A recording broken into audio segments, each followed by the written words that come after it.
ទាំងនេះគឺជាទស្សនវិជ្ជានៅរមណីយដ្ឋានគៀនស្វាយក្រៅដោយសារតែមិនខ្សែអាទិត្យដល់ពេលអញ្ចឹងទៅអ្នកលក់អត់សូវសម្បូរអ្នកទាំងអស់គ្នាចំពោះអាហារហូបចុកនៅ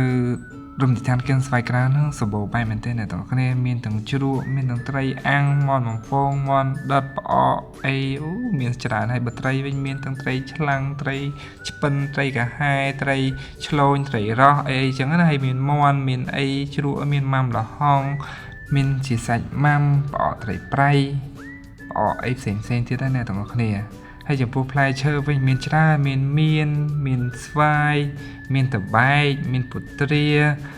ហើយមានល្មុតមានជពូមានអីច្រើនជាងនឹងទៀតហើយប្រធានហ្នឹងក៏ឆ្ងាញ់ហើយល្មុតវិញគេ